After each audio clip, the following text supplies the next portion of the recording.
So generosity is a universal language. Number 4, what can we learn during disaster? The church should always be the anchor of the community.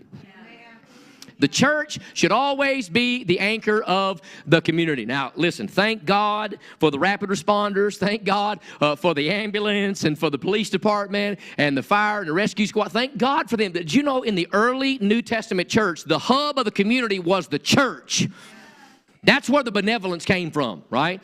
The church was the place where the boys and girls shelters were. The church was the place that put homes back together. The church was the place that people went to for refuge. The church was the place where people got their addictions taken care of. The church was the nursing home centers. The church was the hub of the community. It's always been that way. Now we've abdicated our responsibility. Now we've turned it over to everybody else, and the churches in America do very little. But the church should always be the anchor of the community.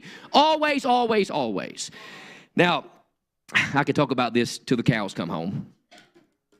And I want to be careful how I phrase this, especially since we're live and in living color tonight. Amen. And I want to get to the last 3 principles, which are really, to me, more important than these. But let me just say something about the unintended media firestorm between me and Joel Osteen.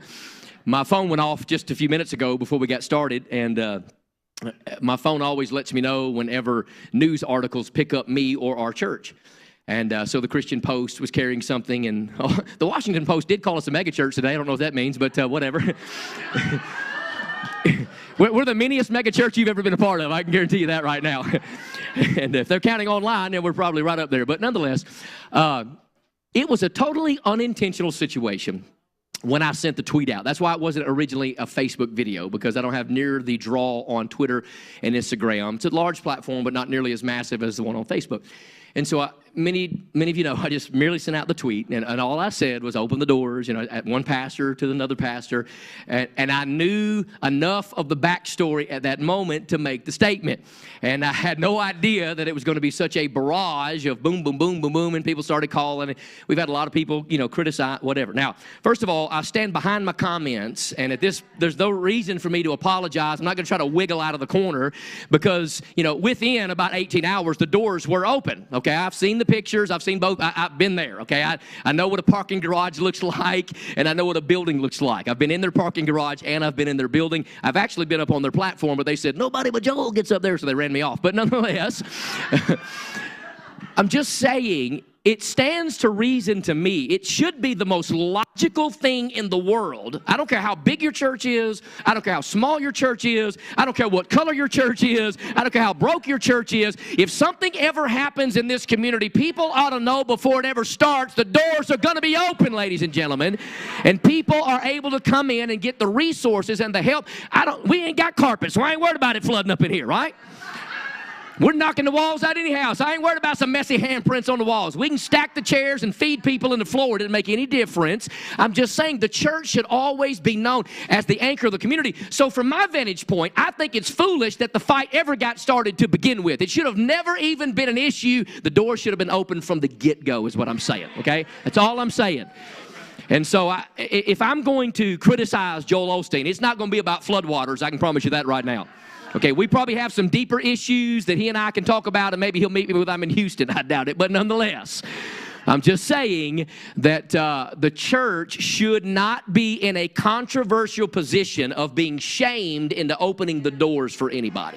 That's all I'm saying, right? Whether you believe that, whether you don't believe that, whether we're on the same page or not, that's not the point. The point is, it is what it is. And the church needs to be the hub and the anchor of the community. That should never be called into question. Not just ours, but every church in this town. I don't care what their name tag of identification is. When it happens, people want to go to the church. You remember where you were when 9/11 transpired? I do. I was preaching in Hazel Green, Alabama at Carter's Grove Missionary Baptist Church. And that night, the place was packed. You know why? Not because we had a Facebook platform, but because when disaster struck, people were hungry for God. And churches were unlocked all over the nation for 24 hours a day. They weren't worried about all the stuff being stolen and things being vandalized. People were coming in and praying and weeping and crying. There was a spirit of revival that began in America, but it got stamped out too quick because we forgot what disaster brings us to.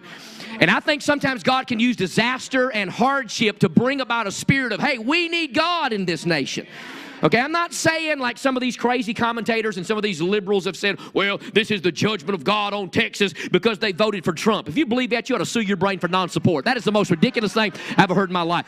I don't think this is the judgment of God, but I think we can look at it and say, hey, we better wake up as a nation and come together and love each other and be a blessing to people. Because I'll be honest with you, in a day like this, when you go down to Houston right now or you go to wherever you want to, Corpus Christi, they ain't worried about Republican, Democrat, Baptist, Episcopalian. They're not worried about any of that right now. Okay? Straight, gay, they're not worried about that. They're just helping people. They're just loving people where they are. All right? So the church, without question, should always be the anchor of the entire community. Number 5.